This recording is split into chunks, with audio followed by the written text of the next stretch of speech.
Comment compter ses calories pour perdre du poids? On a vu dans mes 2 précédentes vidéos comment en fait fonctionnait le métabolisme, qu'est-ce que c'était le ralentissement du métabolisme, etc.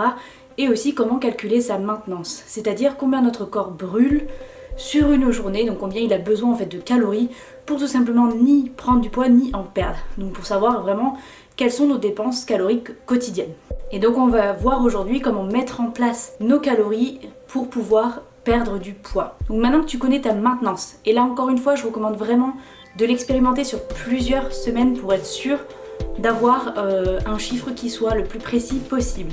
Et lorsqu'on a des objectifs précis et qu'on veut vraiment que ce soit efficace mais surtout durable, la règle d'or c'est de ne pas être pressé. Parce que ce soit pour perdre du poids ou au contraire pour en prendre, pour prendre du muscle, ça prend du temps. Et donc patience et persévérance sont de mise. Si on veut aller trop vite, c'est là où on fait des erreurs et c'est là où souvent ça ne fonctionne pas, ce n'est pas tenable sur du long terme. Donc surtout n'ayez pas peur d'être patient parce que là on parle vraiment sur du long terme, sur quelque chose qui se construit au fur et à mesure et pas juste une solution miracle rapide parce que on le sait aujourd'hui, ça ne fonctionne pas. Donc maintenant que tu as ta maintenance, la première chose que tu vas faire c'est créer ton déficit calorique. Et là on va parler essentiellement au niveau alimentaire.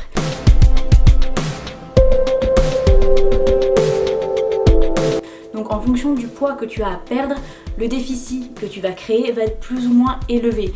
Par exemple, si tu as moins de 10 kg à perdre, on va recommander une perte de poids un peu plus lente que si tu as plus de 10 voire 15 kg, etc. Où là tu pourras commencer de façon un poil plus agressif tout en gardant évidemment une ligne de conduite qui soit non drastique. Et si tu es déjà très sportive à la base, la perte de poids ne sera pas non plus la même que si au contraire tu es complètement sédentaire. Parce qu'on l'a vu également, avoir une activité sportive quotidienne, ça aide à brûler aussi plus de calories. Et si déjà tu as l'habitude d'en brûler pas mal avec le sport, et ben ton déficit va être plus difficile à créer à ce niveau-là que si tu es complètement sédentaire et que tu commences une activité sportive où là aussi ça va te créer un petit déficit puisque tu vas forcément brûler plus qu'en temps normal. Donc là c'est important de rappeler quelle est la différence entre une perte de poids versus une perte de gras. Parce qu'on a tendance à confondre les deux, à penser que c'est la même chose et pourtant il y a une nuance vraiment importante entre les deux. Si tu perds du poids trop vite, donc si tu vois le chiffre sur la balance qui tombe, tu vas perdre un petit peu de gras, mais ça va être aussi du muscle et ça va être aussi beaucoup d'eau. C'est-à-dire que ta perte de poids, elle est gras plus eau plus muscle, c'est pas simplement juste du gras.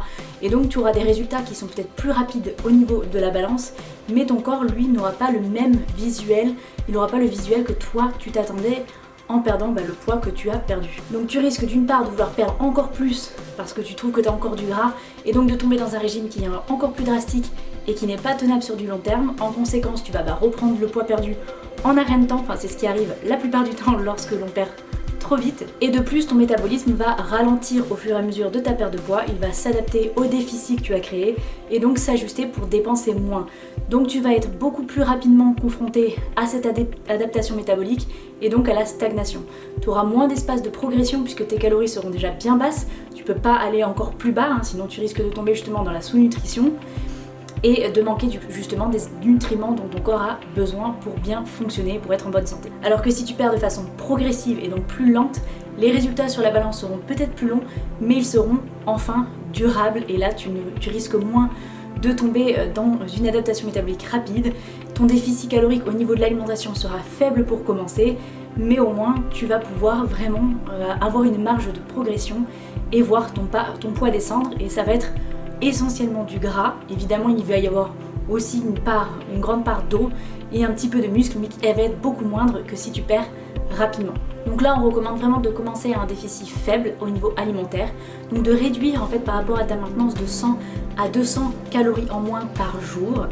Et le total donc sera légèrement au-dessus finalement que 100 à 200 calories, ton déficit sera plus élevé parce qu'il y a aussi l'activité sportive qui va rentrer en compte. Et là on recommande encore une fois un peu de muscu, du renforcement musculaire et du cardio.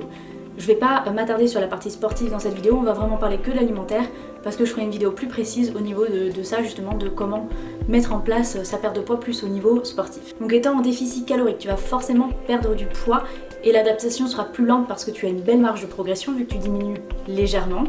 Et en plus tu ressentiras moins les effets de faim vu que ton déficit sera plus léger et donc les envies de craquage dû à un déficit trop important seront plus limitées. Donc tu parviendras en gros à gruger un petit peu ton corps et avoir une adaptation métabolique qui soit plus lente. Pour perdre environ 500 g de gras, il faudrait un déficit d'à peu près 500 calories par jour, soit 3500 calories par semaine en moins. C'est très important de compter sur la semaine parce qu'encore une fois c'est une moyenne que l'on va faire lorsque l'on crée notre déficit. Donc avec un déficit calorique de 100 à 200 calories par jour, tu seras en moyenne entre 700 et 1400 calories de déficit par semaine, ce qui est déjà pas mal, et ça uniquement avec l'alimentation. Je le rappelle, le sport te permettra d'augmenter un petit peu plus aussi ce déficit. Donc tu déduis les 100 à 200 calories de tes calories de maintenance et c'est ce que tu vas manger pendant plusieurs semaines. Et donc tu vas pouvoir rentrer tout dans ton application. Encore une fois, je recommande MyFitnessPal, mais tu peux utiliser celle qui te convient à toi. Là encore une fois, il y a des jours où tu mangeras peut-être plus, des jours où tu mangeras peut-être moins. C'est pas grave, ce qui compte c'est le total sur la semaine parce que, encore une fois, la perte de poids ne se fait pas en un jour mais sur plusieurs jours. Donc une fois que tu as créé ton déficit, la deuxième étape ça va être de définir tes pourcentages en macronutriments.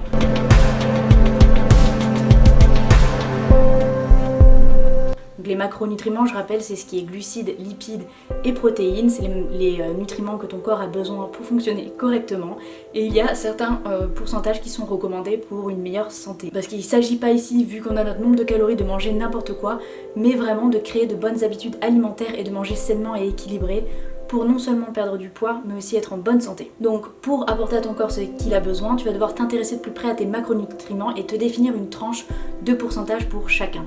Tu verras souvent que c'est idéal de manger tant de protéines, tant de lipides, tant de glucides, etc. En théorie, ça fait joli, mais en pratique, c'est légèrement différent. Et certaines personnes vont d'ailleurs mieux réagir en mangeant légèrement plus de lipides mais moins de glucides, ou l'inverse, d'autres se sentiront mieux à avoir un peu plus de glucides, se sentiront plus énergiques et un petit peu moins de lipides, etc. Et là, c'est chacun son corps, chacun ses préférences. C'est pour ça que c'est mieux de définir une tranche et non pas un chiffre précis. Et encore une fois, tu le sauras en fonction de ton expérience. Lorsque tu auras expérimenté ça sur ton corps pendant plusieurs semaines, tu verras qu'est-ce qui te correspond mieux et comment ton corps réagit au mieux en fonction des pourcentages que tu choisis. Donc pour faire simple, fixe-toi simplement une tranche de pourcentage qui va se situer entre 10 à 25% de protéines sur ton total de calories, 20 à 35% de lipides et 45 à 65% de glucides. C'est pas grave si c'est pas précis, tant que ça rentre dans les pourcentages recommandés, tu es sûr d'apporter à ton corps ce dont il a besoin. Et si un jour ça dérape complètement, c'est pas grave non plus, reprends-toi le lendemain. Si t'as une soirée au restaurant, tu manges une pizza et que t'as plus de glucides ce jour-là, c'est pas grave. Le tout, c'est de reprendre dès le lendemain l'alimentation qui nous correspond. Et avec ça, garde bien en tête la règle des 80-20, c'est-à-dire que 80% de ton alimentation va être composée d'aliments sains qui t'apportent donc les bons nutriments, donc les macros qu'on vient de voir, mais aussi les micros, donc des aliments riches en micronutriments qui vont être essentiellement les fruits et les légumes, parce que ce sont des éléments essentiels à apporter à ton corps pour qu'il fonctionne bien et soit en bonne santé. Et ensuite, les 20%, ce sera du plaisir pour ne pas se sentir frustré, profiter aussi des bonnes choses de la vie, même en perte de poids, un peu de fromage, une glace, un cookie, peu importe ce que tu aimes, ça ne t'empêchera pas d'atteindre tes résultats, bien au contraire. Il n'y a que l'excès qui fera du mal, que l'excès qui changera en fait tes objectifs, quel qu'il soit, que ce soit un excès de glucides, un excès de lipides, un excès de protéines, peu importe l'excès, même un excès de légumes, ça peut te mener à une prise de poids si tu es au-delà de tes calories de maintenance. Pas forcément une glace ou un cookie. Et donc la troisième étape, ça va être de créer ton plan pour te faciliter la tâche.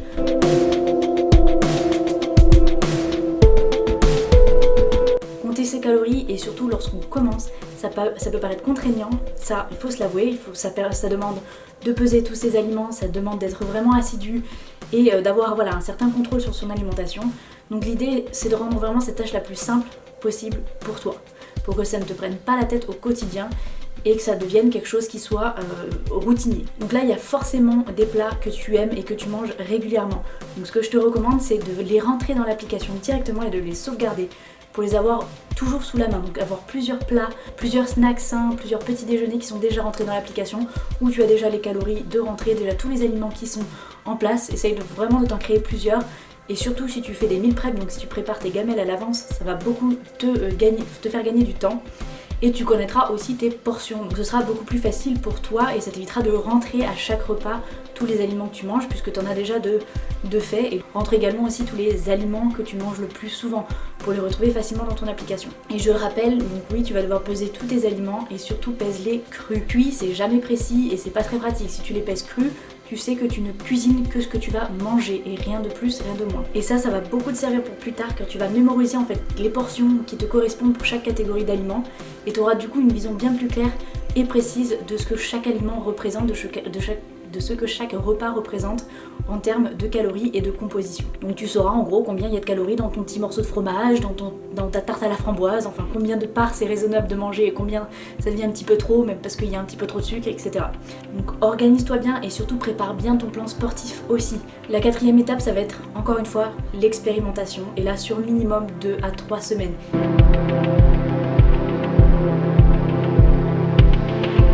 Tu vas commencer par tes 100 à 200 calories de déficit par jour, donc 700 à 1400 calories par semaine, et tu vas l'expérimenter en suivant ton plan sur 2-3 semaines minimum. Tu vas te peser tous les jours à jeun et tu vas tout noter dans un cahier ou directement sur l'application MyFitnessPal. Là encore une fois, c'est pas une question d'obsession et de se dire oula j'ai pris ou j'ai perdu ce jour-là, ça va pas. C'est vraiment juste collecter des infos. Pas pour en être obsédé, mais pour comprendre comment ton corps réagit, comment ton poids fluctue d'un jour à l'autre en fonction de ce que tu as mangé, car évidemment ce ne sera absolument pas linéaire, la perte de poids n'est jamais linéaire, c'est toujours en dents de scie, et c'est tout à fait normal. Tu auras des jours où tu vas reprendre quelques grammes, des jours où tu vas en perdre, et nous ce qu'on veut savoir c'est pas le poids ponctuel le jour même, mais vraiment la moyenne sur la semaine. C'est ça qui est véritablement important et qui te donne en fait la bonne information, est-ce que tu as perdu du poids ou non. Et donc la 5e étape sera d'ajuster en fonction des réactions de ton corps.